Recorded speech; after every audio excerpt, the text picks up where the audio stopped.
গাজায় নৃশংসতার পরিচয় দিয়ে পার পেয়ে যাবে ইসরায়েল, এমনটা যদি নেতানিয়াহু এবং তার দোসররা মনে করে থাকে তাহলে তা হবে তাদের সবচাইতে বড় ভুল।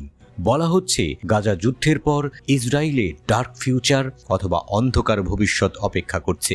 দেশটিতে লাগতে পারে গৃহযুদ্ধ, এমন সব চাঞ্চল্যকর ভবিষ্যৎবাণী করে বিশ্বকে জানান দিল ফরেন অ্যাফেয়ার্স ম্যাগাজিন।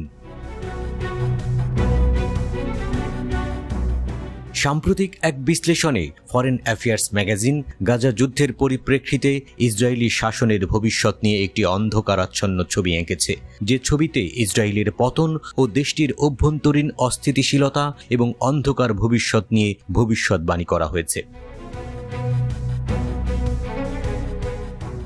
ম্যাগাজিনটির যুক্তি হচ্ছে, গত বছরের 7 অক্টোবর অপারেশন আল আকসা ইসরায়েলি দখলদারিত্বে আঘাত করেছিল।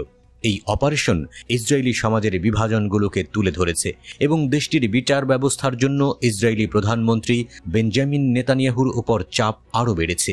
এ নিয়ে দেশটির জনগণই ব্যাপক ক্ষুব্ধ হয় নেতানিয়াহুর প্রতি। অপারেশন আল আকসা ফ্লাডের পর ইসরায়েলে প্রস্তাবিত বিচারিক পরিবর্তনগুলো নিয়ে ব্যাপক প্রতিবাদ হয়েছে। ভেঙে পড়েছে নেতানিয়াহু সরকারের রাজনৈতিক লাইনও। এমনকি দেশটির জনগণ টেনে হিঁচড়ে গদি থেকে নামাতে চেয়েছে নেতানিয়াহুকে। ক্ষুব্ধ জাতির এইসব দৃশ্য ইতোমধ্যে গোটা বিশ্বই দেখেছে।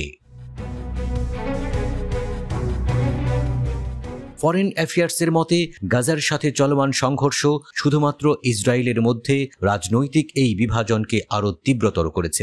এর ফলে দেশটির অভ্যন্তরীণ উত্তেজনা আরও বাড়তে পারে, আর এটাই দখলদার ইসরায়েলের জন্য বিপজ্জনক বার্তা। আর এটার প্রভাব পড়তে পারে দেশটির পুঁজিবাজারেও।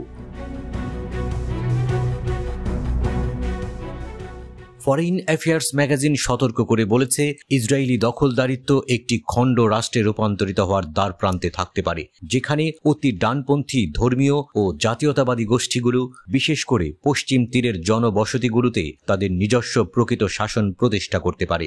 আরও ভয়ানক বার্তা হচ্ছে, ম্যাগাজিনটি ধারণা করছে ইসরায়েলি দখলদারিত্ব একটি সহিংস গৃহযুদ্ধের মুখোমুখি হতে পারে, সরকারি রাষ্ট্রীয় প্রতিষ্ঠানের বিরুদ্ধে সশস্ত্র ধর্মীয় চরমপন্থীদের প্রতিহত করতে পারে।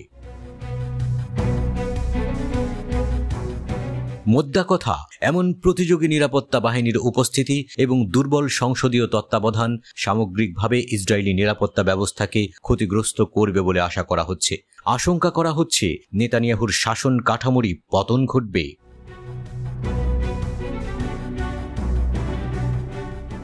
যদিও দেশটিতে এখনো পূর্ণ বিকশিত গৃহযুদ্ধ বাস্তবায়িত হয়নি, তবে ইসরায়েল বর্তমান যে পথে হাঁটছে তা সম্ভবত দীর্ঘস্থায়ী অস্থিতিশীলতা এবং অর্থনৈতিক পতনের কারণ হতে পারে বলে সতর্ক করেছে ফরেন অ্যাফেয়ার্স। আন্তর্জাতিক মঞ্চে ম্যাগাজিনটি জানান দিচ্ছে যে ইসরায়েলি দখলদারিত্ব ক্রমশ বিচ্ছিন্ন হয়ে পড়ছে। মার্কিন যুক্তরাষ্ট্রের মতো গুরুত্বপূর্ণ মিত্রদের কাছ থেকে চলমান সমর্থন সত্ত্বেও নেতিবাচক বৈশ্বিক জনমত ক্রমবর্ধমান আইনি এবং কূটনৈতিক চ্যালেঞ্জের সাথে আন্তর্জাতিকভাবে ইসরায়েলি দখলদারিত্বকে আরও একঘরে করে তুলবে।